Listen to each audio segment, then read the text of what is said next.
All right, ladies and gentlemen, welcome to Cliff's Notes. Today you're going to meet a rock star agent all the way from Alabama. We're going to find out if it's Tigers or Roll Tide here in just a minute, but you're going to meet Alex Acuff. He is going to do and is on target to close 250 deals this year, and you're going to meet him next right here on Cliff's Notes. Real estate agents, are you struggling with the day-to-day grind, dialing for dollars, putting in hours of floor time with little to show for it? Are you looking for tips, tricks, and tactics to accelerate your career as an agent that will have you closing more homes, working with more clients, and earning more money than ever before? Hi, my name's Cliff Freeman, and I've spent the past 2 decades of my real estate career running one of the top brokerages in DFW and personally coaching over 1,000 high-performing real estate professionals across North America.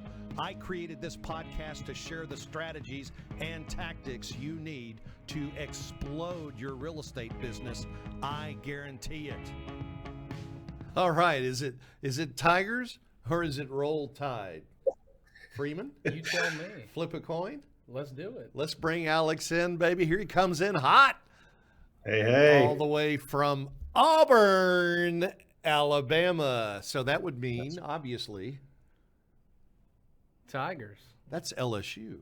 No. What? I'm confused. Oh, this is Alabama. It's got to be Auburn, right?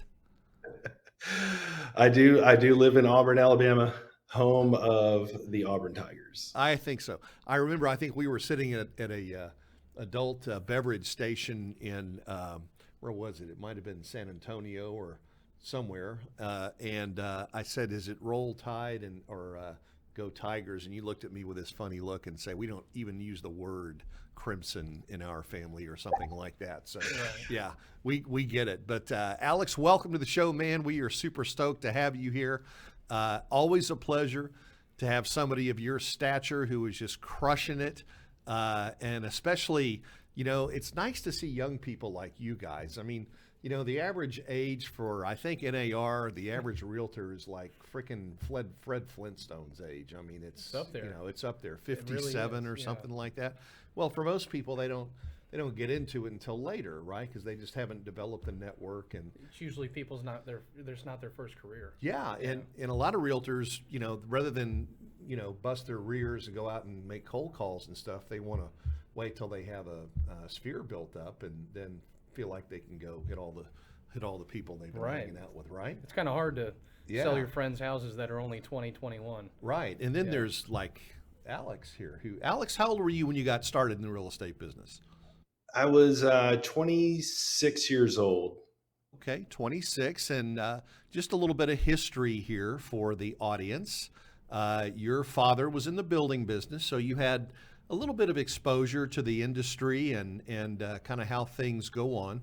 What was it? What was your ZMOT? We haven't used that in a while, have we? No. What was your zero moment of truth, as we say in Google land, when you decided that real estate was your career? Yeah, no, I think that's a great place to start. First, Cliff, thank you guys so much for having me on. There's shows like this that I've always looked up to my entire career, and just incredibly blessed to be here. My zero moment was absolutely the moment I was sitting in a parking lot. I was selling office supplies in Atlanta, doing outside sales, just door knocking businesses, and I really just wasn't happy with it. I wasn't passionate about it. And I was fortunate enough to grow up in a household where my parents were very passionate about what they did. And I always looked up to that. So I was really fed up sitting in a Walmart parking lot, and called my dad and said, I think I'm done living up here and I'd like to come build homes with you. And the next thing out of his mouth goes, that's a terrible idea. I said, what do you mean? He said, you don't need to build the houses. It's too litigious. He's like, but you have a knack for selling. He said, you should sell the houses. And that was literally my zero moment. I remember exactly how I felt. It's always pushed me, but that is absolutely the moment that I went home, found a personality test, found out that my number one job would be a real estate agent. And then I got licensed 3 weeks later. Oh my gosh. Is that not a great story? That's really cool. That is phenomenal. You know, a lot of people struggle. In fact, a lot of people need to take a test to see if they're fitted for the job before they get into real estate. But that is really unusual and outstanding that you were such a good fit for it. So tell us about the early years. What was it like? Did you start out selling new homes for your dad, or what part of the business did you start in? Yeah. So first off, when he told me about real estate sales at first, I actually had no clue what a real estate agent was. I came from being a kid on a job site, picking up nails in an apron from a barbecue joint, and to moving into working my summers doing framing and finish work, and then eventually remodel work and more in anything to do with wood. That's what I did for my dad. So I knew everything about a house and a structure and a foundation and building that. And, I had to actually go do research to find out what a real estate agent was. I literally thought Coldwell Banker was a bank. And I had sold office supplies to a Keller Williams market center. And I literally thought, I didn't know what it was.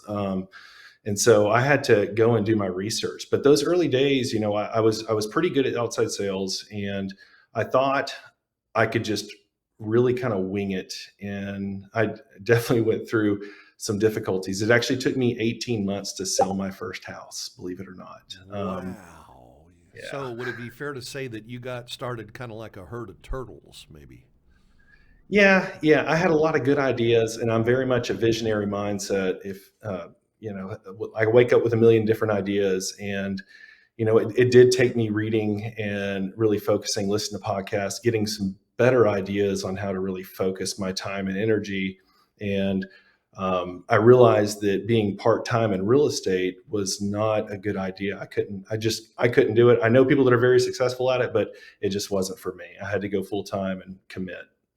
Well, unpack some of those early mistakes that you made. Was there anything that we can learn from your experience? Yeah. I think a few things. I'm fairly tech savvy, and I was just really obsessed with Facebook and this idea of marketing on Facebook. But there were some things that I never had in place to actually capture, to do lead gen capture. I know that sounds pretty elementary in today's world, but in 2013, 2014, it wasn't a big thing for an individual agent starting off to say. Everybody wasn't telling me to go and get a CRM and start building that database. I was just more told, hey, you need to talk to people and get out there. And I understand doing all that, but I really just had no system, no process for cultivating leads and building that up. So I made a lot of mistakes as far as uh, being part time in real estate personally. I would go and work for my dad doing remodel work and finish work. And then I'd find myself exhausted in the afternoon. And the problem is that all that energy that I kept thinking about and I wanted to spend selling, I was exerting all that on a job site. And, in today's heat, I definitely feel it. So, it is, those are those early mistakes, is that my energy was not focused on the most important money producing activities. Hmm. You know, we find, and I talk to people all the time who want to, get into real estate part time, keep one foot in, one foot out, and keep their main job going. And I always tell them, look, if you're going to do it, do it. You're either pregnant or you're not pregnant. You're either driving on the right side of the road or you're not driving on the right side of the road. Quit trying to do both.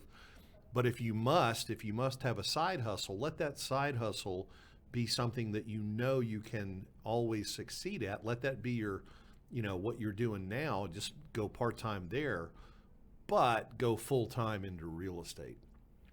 And that way you're Yeah. going to give yourself a fighting chance. And so as you studied and you worked and you discovered new things for that first 18 months, knowing now what you should have known then or might not have known then, how long do you think it would take you today with your knowledge to get dropped off on a desert island and set up a real estate business and sell your first house? How long do you think that would take? Number one, I love that question. That is a question that I believe Pat Hyman used to actually ask all the time on his show. Or it was Toby Salgado. But anyways, I do love that question. And getting dropped off on an island, I don't think it'd be very hard for me to do it now, knowing what, having 2020 vision, looking back at it, understanding where you need to put your energy is just so important, and focusing not on the minutia, but focus on the high level activities. Where is your lead gen? Where is your follow up? Where's your presentation, and what are you negotiating at all times? If you're not doing those things over and over and over again, you're not being the highest producing version of yourself. And so that's how we always look at it. And, if you drop me off on an island, the first thing I would do is go literally talk to everyone. I'd spend my time getting conversations, building relationships. And I know everyone's heard that for years and years, but there's a reason why you've heard it for years and years. It's the core. It's the core of this business. You have to talk to people. Interesting. Freeman? No, I think he's spot on. What would you do? What would I do? Yeah, if you woke up in the morning and you were on a desert island and didn't have any sphere or friends or anything, what lead gen system would you immediately start? What would I start? I'd probably start by doing some door knocking and open houses. Okay. Yeah. Feet on the street. Yeah. How about FSBOs and expireds? Those are another great resource to get started with little to no entry as far as the cost. Yeah. So, never-ending source of basically free leads. Right. Yeah, and they've already raised their hand, and they have a sign in their yard. That's right. Yeah. Interesting. Okay, that's great to hear, Alex. I hope that some of the folks in our audience wrote that down. This is going. I'm going to have to spin that question back to you, though. What would you do if you were dropped on an island, knowing what you know now? What would you focus on? I'd probably pick another career. No, I'm just kidding. No, actually, I would do FSBOs and expireds. That would be my go-to. Okay. Yeah, for sure. Because I know a lot of times they need to sell their house. They just didn't do it the right way the first time. So obviously practicing, your presentations. Mm-hmm. Yeah, listing presentation is the highest ROI for any agent. Right. Mm-hmm. Yeah. Exactly. Yeah. You got it.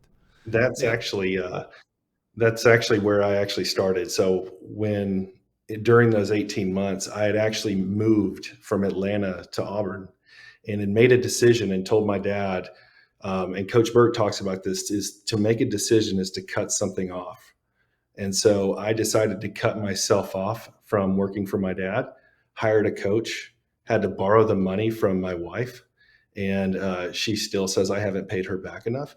But I hired a coach that taught me how to call for sell by owners and expireds, and literally just stay right there. Okay, can I tell you a secret? Come on. Your wife is never going to admit that you paid her back. Just get over it, okay? Don't tell anybody, and I hope to God my wife isn't listening. That's just between us three, okay? All right. What were you going to say? No, that's all good. Yeah, no, okay, for sure. All right. So now, are you a solo agent now, or do you have a team? Do you have some help? Yeah. So I'm just beyond fortunate that I met my business partner in 2016. We ran as a partnership for a good long time. I was very much the listing side, the cold caller side. She was the nurturer, shower, buyer's agent, and we worked in tandem just absolutely beautifully. And we decided to really start a team in about 2019, 2020, right in there. And now we've got a team of 10 agents. And how's the team working? I know sometimes that can be difficult to talk about, but do you feel like it's successful? Yeah. I mean, I think with every new venture, you've always got your ups and downs, learning curves, and we've definitely gone through those ups and downs with growing a team. And really, it develops me as a leader. I love to push myself and put myself in really awkward positions. You can ask anybody here. I will put myself in an awkward conversation if I can grow, and putting myself in a leadership position to, for people to have their faith in me and put their looking at me as a leader to teach them how to do this business. You've got to really take that as an honor. Number one, take it serious. And, they're my client. And I've got to service them at the highest level. So we've dug deep, and we've really grown some phenomenal agents here in this area. All right. So let's go back just for a minute to 2016. I've coached agents for a long time, and oftentimes, not often, but occasionally I'll find an agent who comes up and says, gosh, I really feel like I want to partner with this person and build a business together with them. And I've seen so many partnerships not work out. And so the question that I always ask, and I'm going to ask you this question, is what is it that your partner brings to the table that you absolutely don't have yourself? That is a phenomenal question. For me, it was pretty easy. I'm a visionary mind, a very strong high D, high I, and she is a nurturer. She is the integrator. So she's pretty much kind of like a filter for me. She does a phenomenal job with our agents and our staff, working with them. And to be honest with you, our broker literally told us in 2016, and she's 7 years younger than me. She was really young. He said, after we did one deal together, I said, hey, we should do that again. And so we went to the broker. I said, what do you think of us partnering up? And he said, well, you two need to separate and go write down a list of things that you like to do and things that you don't like to do and bring them to me. And he literally held them up for about 5 seconds, looks at them and goes, you're good, partner up. And she just complimented what wasn't high on my level and of what I wanted to do. And she loved working buyers. And it was as simple as that, really. She really loved working buyers. I really loved working sellers. I really wanted to have someone that could come in with me. We decided to be 50-50 partners and grow something that could ultimately lead to just an amazing career and have a lot of fun with it. That's the answer. That's the only answer that I would bless. Yeah. Okay. And obviously, I don't know if you're a Floyd Wickman fan and have read Traction and EOS and so forth. But when you started talking about integrator and visionary, I kind of read into that.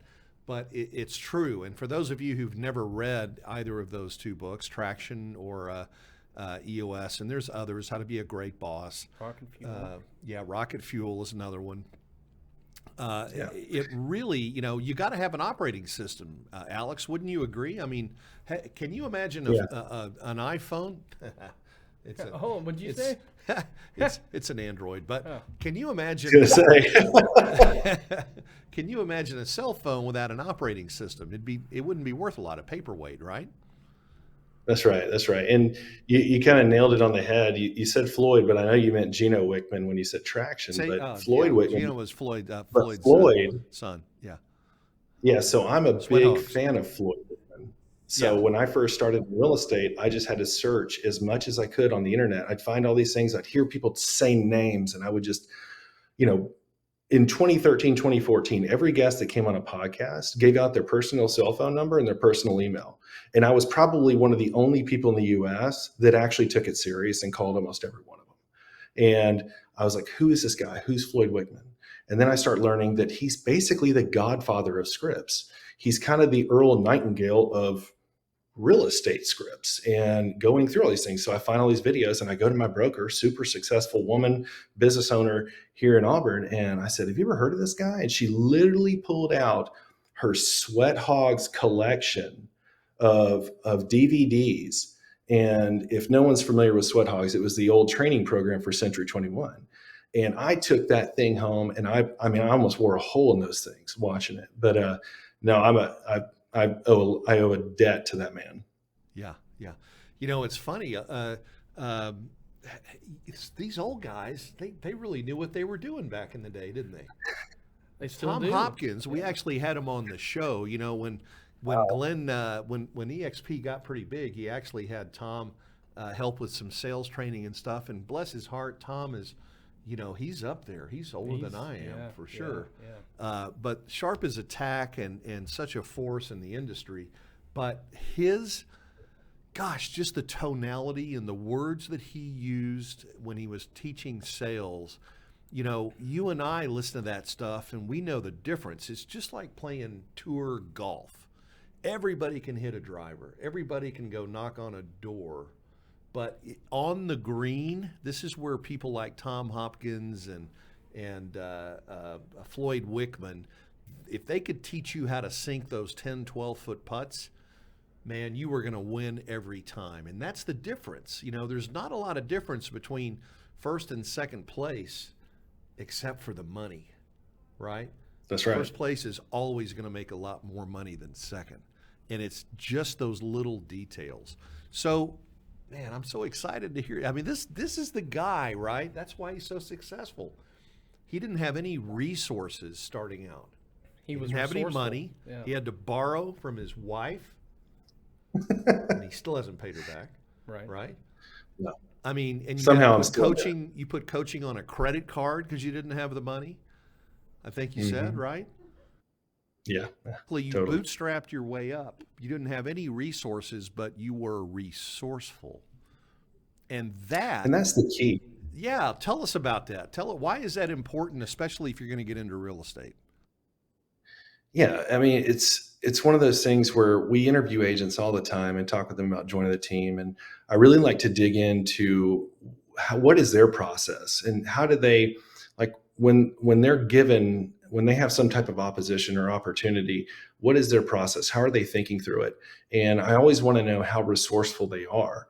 I think it's important because a lot of times you can find agents that are very resourceful and you feel like they've just got it all together or else they'll figure it out.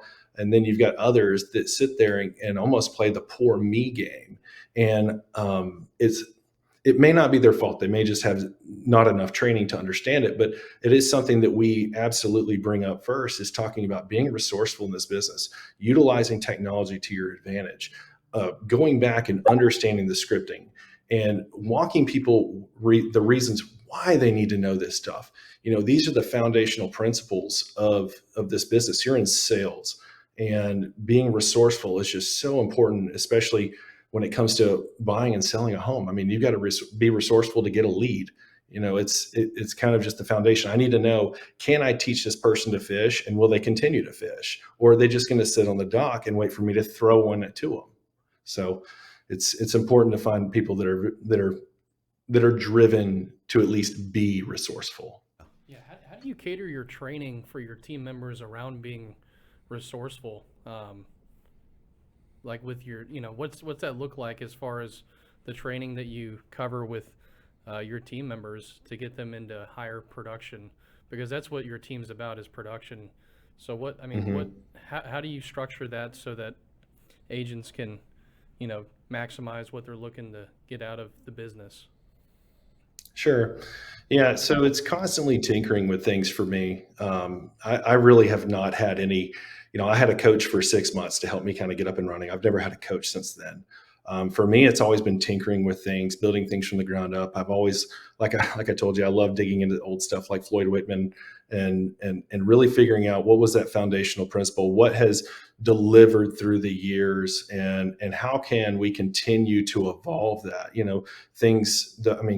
One of the best gifts since the internet is now ChatGPT in this world. So being resourceful is not too hard to teach as long as you can show people how to prompt things properly. It's just played a vital role in making sure that the agents understand that they don't have to be perfect in every way they are and everything they do. They don't have to know everything in that moment. As long as they're resourceful enough and professional enough to start using all these resources when we show them to them, is that we tend to see the ones that are really taking advantage of it. They really rise to the top a little faster. And then there's others that feel like they're reliving their first week in real estate every week. It's interesting that you say that. Do you believe that people are born as great salespeople, or do they have to learn how to be a great salesperson? I think everybody is born with birthday gifts. I think people have personality traits that is God's given gift to them. And there's no doubt about it. Some people are much better communicators. Some people have an absolute aversion to it. Some people are really good in person, and some people would rather be behind a computer. But when it comes to sales, sales is a process, it's a cycle. And you can teach anyone, in my opinion, you can teach anyone that. Because when I came to this market, I found that the top agent never left his house really. He's an introvert, sits behind a computer, the exact opposite of what I am. And it blew my mind. And that's where I knew, I was like, if all these people can learn this system of sales, I should be able to do the exact same thing and excel, especially if I'm excited about it. And so that, yeah, I totally think it's teachable for sure. Interesting. And I take it you're a reader just by looking behind your head back there. I think I see, it's kind of hard to tell, but is that Atomic Habits back there? What? Tell us what else is on your bookshelf back there, Alex. Oh, I've got some. One of my favorite treasures of all time is this book right here. This is The Treasure of Quotes by Jim Rohn. This book was given to me by my mother, and this is a very special book to me. I grew up in the 90s and going to network marketing meetings, and my mother she is a self-help machine. And she exposed me to people like Zig Ziglar and Jim Rohn and Tony Robbins at a really young age. And I just never realized how impactful that was, because all these little quotes about being surrounded, you're the average of the 5 people you spend the most time with. All those little things just have those just little nuggets that she's laid in my life growing up. Those were the things that would push me over the top when I needed to make one more call. Those are the little things that I knew that it's just that little bit of extra that you got to do and to get through things, and learning how to work your way through, especially in sales, learning how to take no's. I mean, like I told you, I used to door knock businesses. That's visiting 60 to 70 businesses a day, 5 days a week, and taking about 5 to 8 no's before you leave a door, and doing that for 2 years. Things like this, these are the things that push you through. Yeah, yeah. That's obviously a great book. I got to ask you if you've got one back there called How to Win Friends and Influence People. Yes, I've got that and Think and Grow Rich, and the original. Well, my mother's from the 90s as well. So I'm actually not a humongous reader. So I do read these books. But I'm more of an audible person. I was the worst student ever in school. I mean, it'd crack all my friends up from college and high school, because I was literally the barely C's get degrees kind of guy. Wow. That's amazing. So you're trying to tell me, if I understand, then there's not really a whole lot of a correlation rather between your high school GPA and your bank account now. Right, exactly. Hey, that's right. Yeah. Wow, that's amazing. So, do you have a hiring system? You said you've got about 10 agents, if I heard correctly now. Yeah. What's it like if I go to apply at your real estate team? Tell me what that experience is like. I love that. It's a unique process. It is organically been developed by us, and I feel like it's probably you've probably seen companies do something similar. I know that Dave Ramsey kind of has a little bit of a same structure. I feel like it has a Dave Ramsey-esque feel to it. Don't tell him about all my real estate, but we can talk about this part. So when someone comes and they would like to apply to be a part of the Acuff Weekly Group, we will typically sit down to either be like me and Mary Gail, or just one of us. And then if we feel like they have really more of for us, we do like to look at how mature people are. I think maturity has a lot to dealing with difficulties and struggles and taking no's.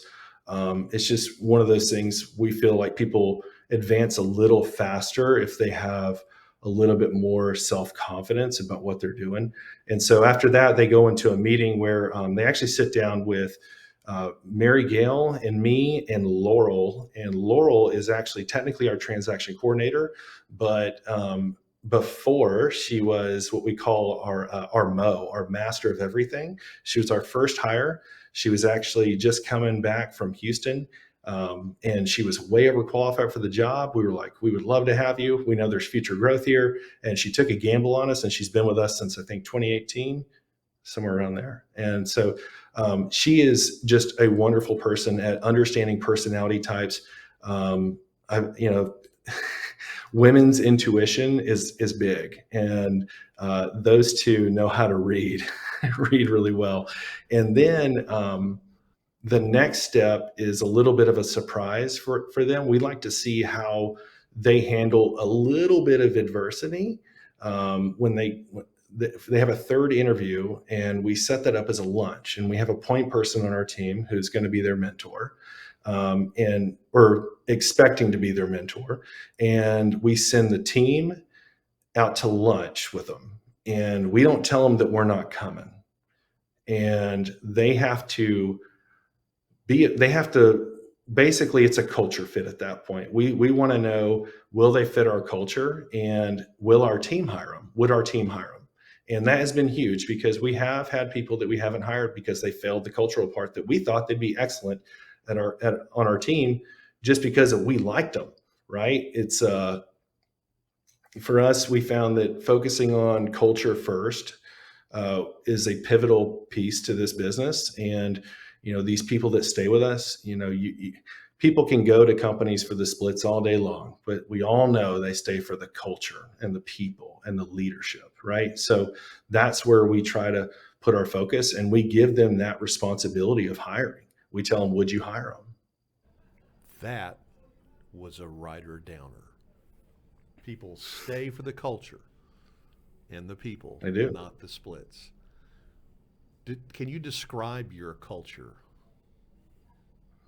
Yeah, it's a family. It's a family. Our culture here is that, we really focus hard on our agents. I know people, a lot of big team leaders don't, they say that the SEAL team is kind of going away, and there's much larger teams and smaller teams. It just depends on how you want to run your team.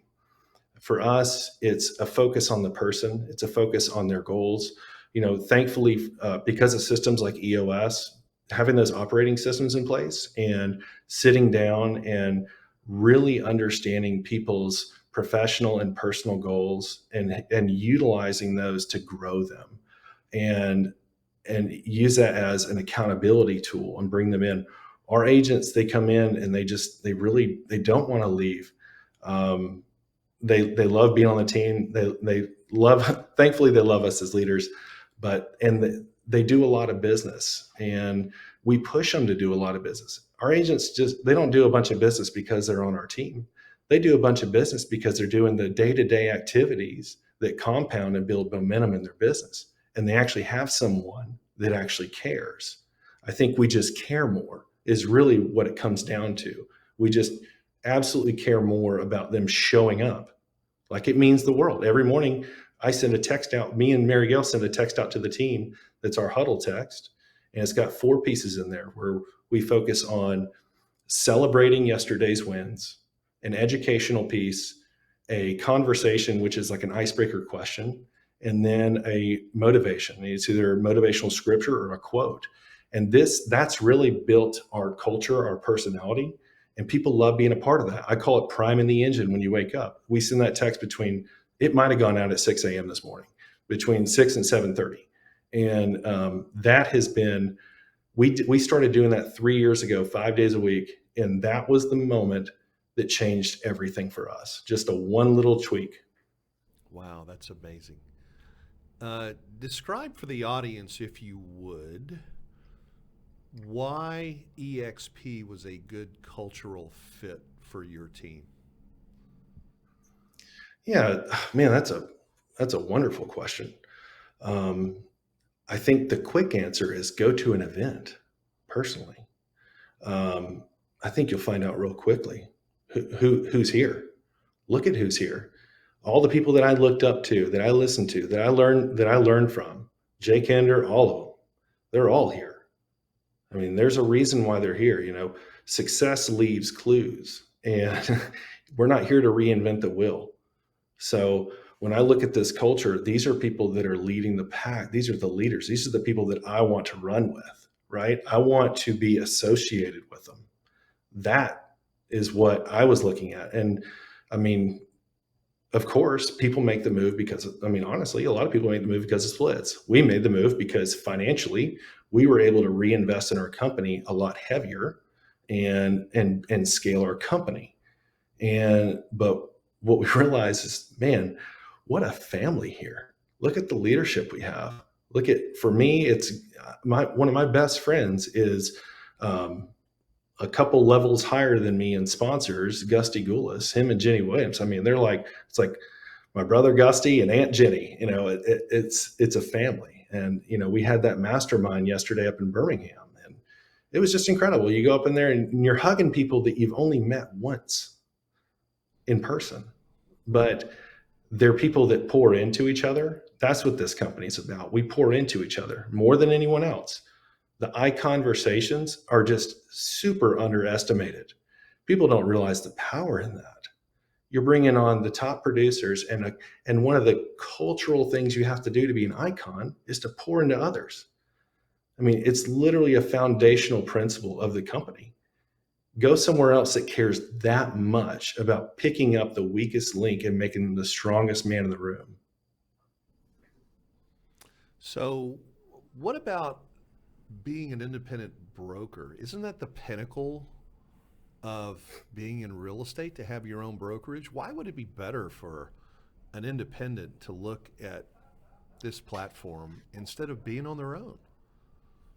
Yeah, I had dreamed of that. That was like before I even knew about this and this model. That was my dream. My dream was I actually had left a large franchise and had left to start an independent company that I wasn't the owner in, but I saw the future in it and the opportunity.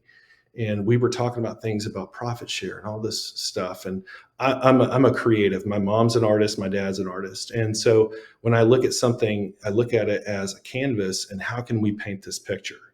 What colors are we going to put on it? What spin is going to bring out our personality? And I love that.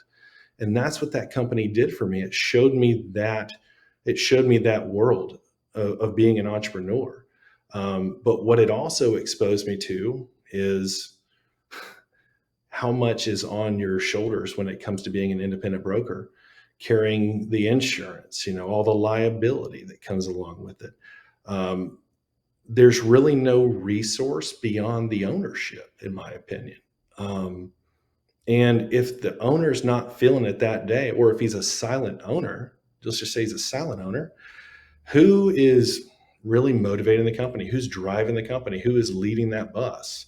Right. So for me, when I got exposed to EXP and I said, so you're telling me I can run my team, I can have my office, I can have my creative brand, but then I've got EXP as a backbone all day. That was an easy decision. That was literally when it all clicked.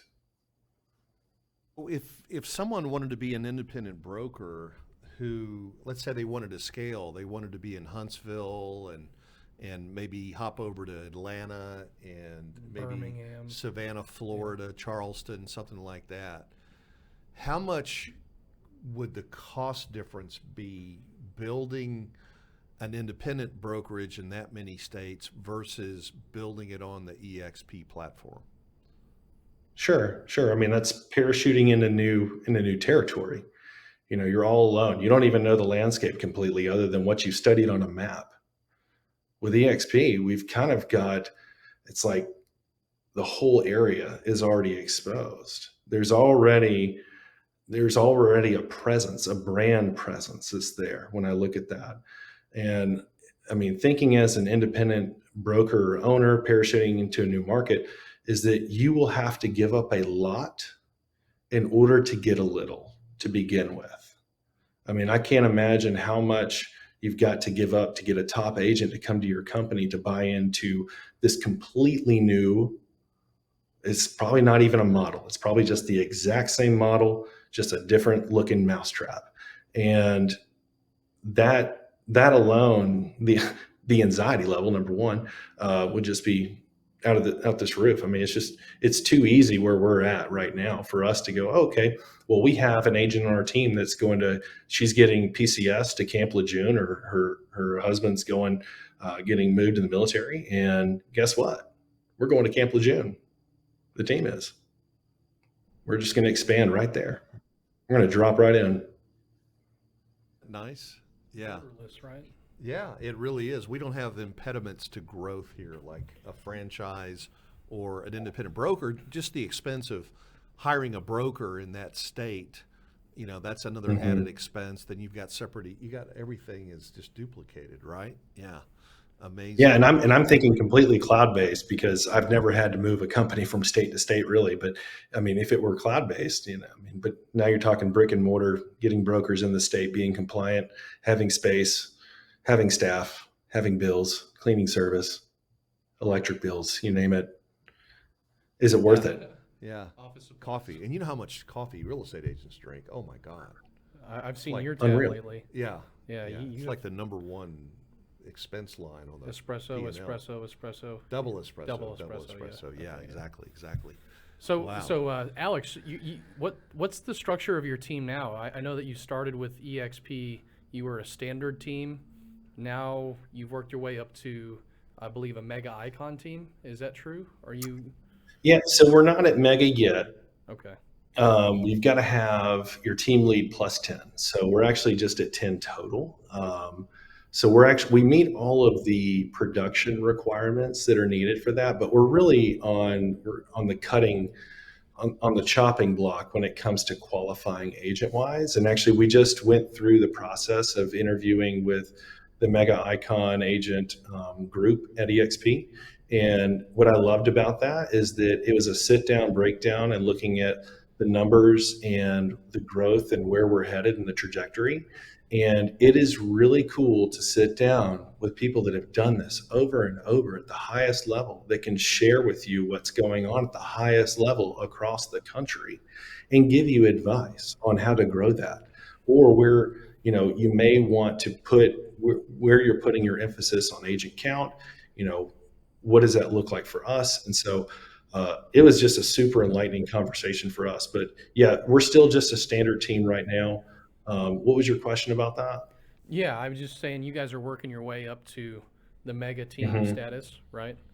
And Yeah. was just talking about the production of the team as well.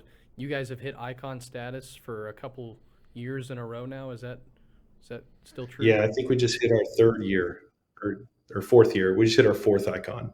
So Great. what does that mean for you with that award? What is that? Yeah, for somebody who's not familiar with EXP, how has that impacted you?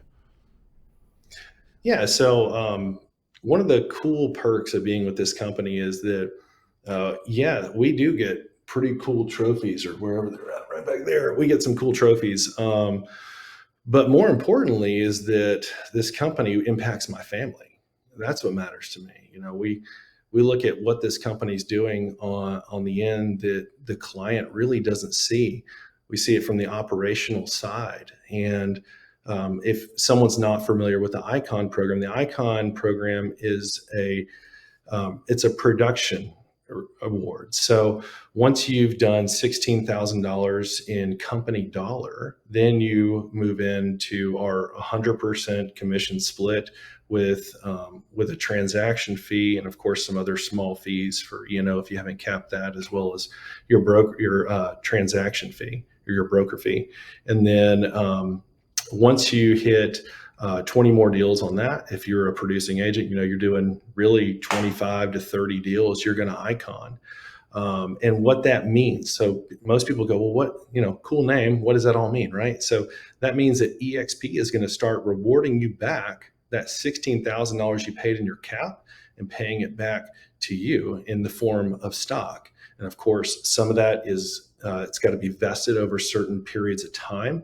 but we just hit our year 3, which is, I think, the maximum that any of that takes in order to vest. And now we're starting to see it trigger almost every month with these different stocks just coming in. So it's pretty cool because it's kind of like the waterfall moment. Like you can see it, you finally capped, and then it's just like boom, boom, boom.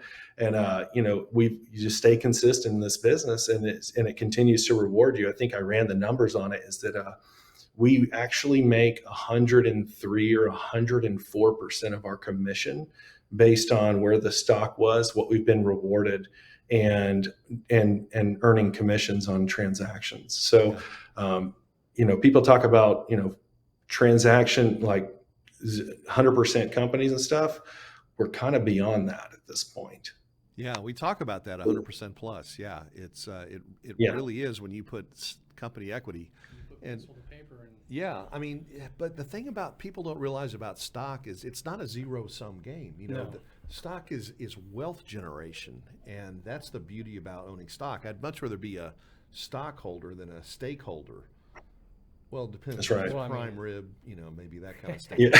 I like But, filet. but I can go buy steaks with stock, right? I Right. can't go buy stock with steak as a stakeholder. Right. Make sense? Yeah. Yeah. No. So anyway, all right. Well, we're not going to go talk about brand X. But that's continuing. I mean, that's working towards retirement. That's legacy building. That's totally, yeah. And we haven't even cracked the revenue share. We haven't even portion talked of that. about Yeah. rev share, but Yeah. we can save that for another time. But Yeah. those are just things that, the other thing I was going to mention is if anybody talked to a former indie broker who's moved their brokerage over to EXP, yes, they would say, I'm making more money over here. It's better. I don't have the headaches, the overhead, and all that kind of stuff. But every one of them is also going to say, and it's been better for my agents. Yep. Every single one of them, to give them those kinds of growth opportunities. The same opportunity that they have. Yeah, Because they don't have to move up to move out, that's right. Yeah, or move out to move up, right? move out to move up. That's right. Right. They Yeah. can continue to Yeah. stay with EXP, and they That can was- start to build their own Yeah. legacy at the same time. That's right. Yeah. That was really important to us when we were looking at this company, is that, and growing a team, the way that I envisioned how a team could grow is that when I look at agents, when we hire them, we're probably one of the rare ones that say, we don't want you to be with our team forever. We don't expect you to be with our team forever. Because if I were on a team, I would never want I wouldn't want to be on a team where I'm just stuck as a buyer's agent, or I have this glass ceiling above my head on my potential. I am here to support that person, because one day they're going to create their own legacy. And if I can just be that little piece of it to impact their life and be that stepping stone, I think that is the most rewarding piece of this business, is that now I can take my real passions and pour them into the people that I work with, that I co-op deals with. I mean, people always are like, why do you give away information for free and all this stuff? I'm like, because if I help you, it's going to help you, right? I mean, you got to learn to give without receiving, and just give as much as you can. And that's what this company has done for us. Yeah. It's Ronald Reagan that once said that it's amazing what we can accomplish together if nobody has to take credit. That's right. Amazing, right? And that's back to the mantra that we have with the company. It's leaders developing leaders through our teams and through our organizations, and giving people a hand up instead of a handout. So yeah, helping them self-actualize. Right, You're right. absolutely right. Yeah. Alex, I got to ask you. I can't help but believe that your life hasn't been all just a uphill, beautiful ride on a wonderful roller coaster with no bumps. I would have to believe that you've had some bumps and bruises along the way. Have you ever hit rock bottom in your life? Yeah, a couple times. When I was a senior in high school, I actually went paralyzed on my right side from playing football. I really wanted to play college football. It was kind of a dream of mine. And when I got hurt in that game, and I finally got feeling back in my right side like 6 hours later. And the doctor's telling me I'll never be able to play a contact sport again. And I'm just, for anyone that knows me, I grew up my entire life. I'm football, basketball, baseball, year round, all the time, playing every sport. And I'm a team player. And that really, when I was a senior, it ruined everything for me mentally. And I hit rock bottom. I didn't know what to do. I didn't want to go to college. I didn't really want to do a whole lot of anything. And I resorted to partying hard and doing things that, my parents weren't proud of. And luckily, my mother had poured in so much into me over the years, is that when I showed so much negativity, her and my dad, they're exposing me to opportunities and talking to me and pouring some of this ancient wisdom on me to get me up and going and helping me figure this out. The other time is when I was actually when I called my dad from that parking lot was definitely a downward spot in my life. But for me, admittingly, I've always spiritually, I was never really fulfilled. And about 5 years ago, I hit a spot in my life where I was very successful in real estate, running and gunning. And I had all these great things. I was starting to buy properties and all this stuff. And I had this emptiness inside of me, this spiritual emptiness.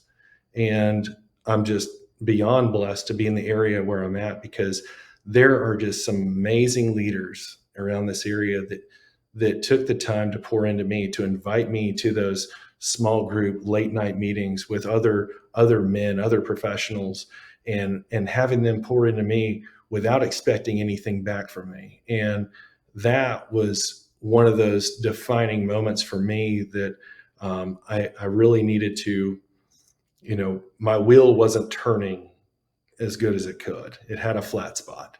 And so I really had to start focusing on filling my will. And so, like what Don Winter talks about, his flywheels of life and all that. So if anyone needs a resource for that, Don Winter's Elite Execution System, which is built off of like EOS and a couple others, that book and his Excel spreadsheet that he gives out and runs through in the book is it's a beautiful thing. It taught me a lot about where I spend my time and where I put my energy and how fulfilled I actually am in my personal life, my professional life, my relationships, financially, everything.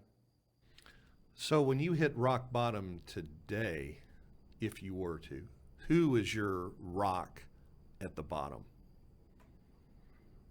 For me, he probably wouldn't expect it, but it'd probably be two people. It'd be my dad, and it would be Will Herring, who used to play professional football. Actually, he's actually a lender here in town. He's a leader at my church. He was that man that invited me to all those Monday night meetings. And he's someone that he's the biggest giver. I feel like the most successful people I know are the biggest givers. And he is the epitome of that. He's a leader. He's an amazing father, and he loves everyone. Well, ladies and gentlemen, there you have him, Alex Acuff. Alex, you are a prince among men, and I want to tell you, we are excited to be alongside you in this crazy real estate journey, and we've bumped into each other on many occasions. Always been a pleasure to spend time with you. So thankful for you coming on today to share all the great nuggets that you poured into our audience today, and just for being who you are, the father, the friend, the husband, the son. There's a lot of people that are really proud of you, and their lives are better having you in them. So we're just grateful to have you on the show. We're at the top of the hour. Can you believe that? Grateful for our friendship too. Yes. I mean, it's always Yeah. a pleasure to talk shop and to be partnered and alongside you and watching you grow. We're here for you with anything that you need. So. Yep, absolutely. Yeah. So we're going to let you go, my friend, and go Tigers, right? I got it right. Yeah, I'm happy about that. Yeah, especially being in the SEC with Texas A&M. Yeah, that's right. I forgot about that. Yep. Yeah. Isn't Texas going to the SEC? Or so is Auburn's in the SEC. Yeah, I know, man. It's crazy. But we don't speak on that Crimson Tide. Going to be a busy highway there. Yeah, it will be. All right. Well, Alex, we want to give you all the best. Thanks again for being here. We'll see you. You're going to be in Vegas at EXPCon. I guess that might be the next time we get to fellowship again. But we're certainly looking forward to the next time. We'll check in with you and see if we can get another opportunity to visit with you a few months down the road. Is that cool? Thank you guys so much for having me on. You guys are just instrumental in this business. So thank you guys so much for everything you do. And of course, I have to give my love to Rachel as well. She's the best. You should, yes. Good. And what if somebody wanted to reach out to you? What's the best way to get a hold of you, Alex? Yeah, if anyone wants to reach out to me, I'm going to do what those people did for me. You can just have my cell phone. It's 706-527-7048. Or if you just Google search Alex Acuff, Auburn, Alabama, all A's, you will find me. I'm about as easy as it gets to find. I think there's about 2 of me in the world. He's all A's, the best place to be in the Yellow Pages, right? That's it. Right at the very part of the phone book. All right, Alex. Well, we'll see you, my friend. Take care, brother. Thank you, guys. Dr. Freeman. Yeah, ladies and gentlemen. Show. Yeah, great show. Awesome. Hall of Famer there. Thank you guys for being here. It's always a pleasure. I'm trying to think. Am I going to be on the way to Canada? Next week? No, the following week. I think, yeah, that's right. Maybe it is. But old C2's got a little traveling going on, so we won't be with you quite as often here the next few weeks as we have been. But we may do some reporting from the field just for fun, just to keep the energy level up. But anyway, thank you for being here. If it wasn't for you, there'd be no need for us. And we want to wish you much love from Prosper and from Lincoln Center, right here in the heart of North Dallas at the Tollway and LBJ. Trelvis, take us home, Trelvis. Thank you, sir. Let's get it on home, my friend.